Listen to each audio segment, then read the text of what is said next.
Chairman, Mr. Turley, Professor, we're going to be moving quickly here. Let us retract from the absurdities of 21st century Twitter. Let's go back to 1787, shall we? Article 2, Section 4, the President, Vice President, and all civil officers of the United States shall be removed from office on impeachment for and conviction of treason, bribery, and other high crimes and misdemeanors.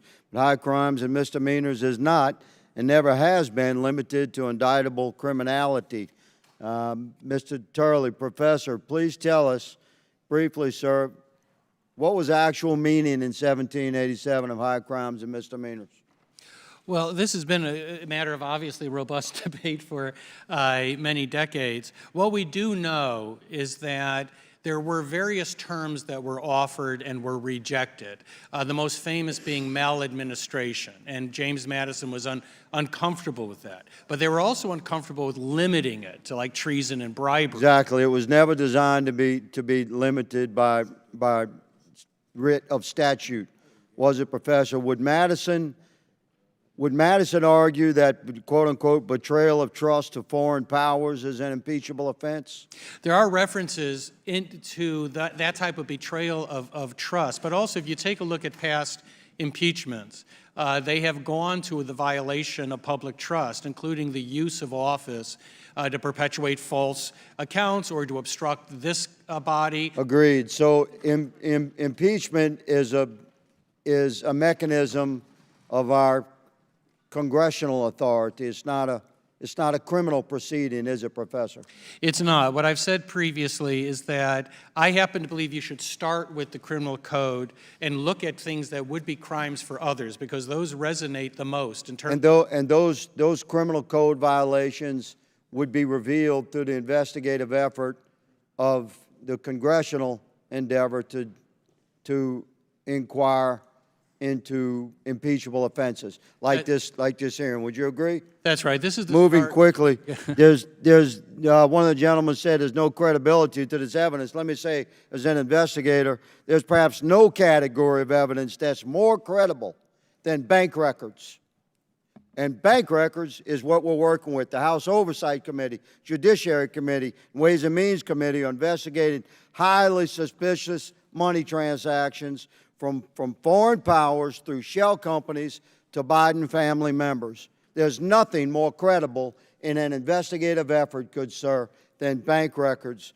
I'm going to read from an email from Assistant United States Attorney Wolf, released by the House Committee on Ways and Means yesterday, identified as Exhibit 202 of the IRS whistleblower investigation.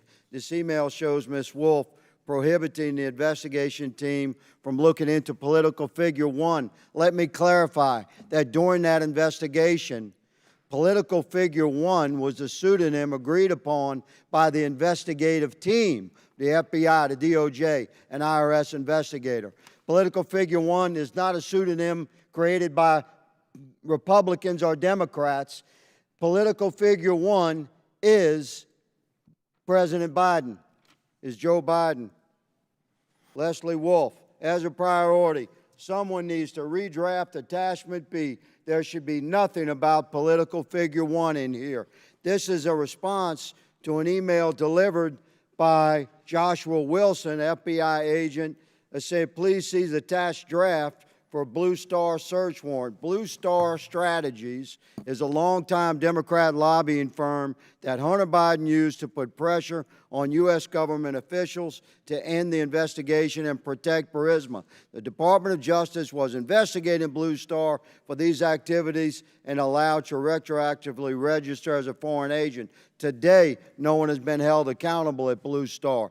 That happened during 2020, just months before your presidential election, America. You should be very concerned about this. Mr. Turley, based upon the constitutional parameters of the House of Representatives, do you agree that our Oversight Committee, Judiciary Committee, and Ways and Means Committee should be judiciously investigating reasonable suspicion of impeachable actions by President Joe Biden?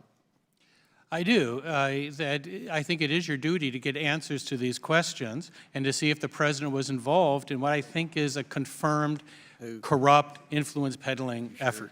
Okay. Thank you, Mr. Chairman. My time has expired. I yield.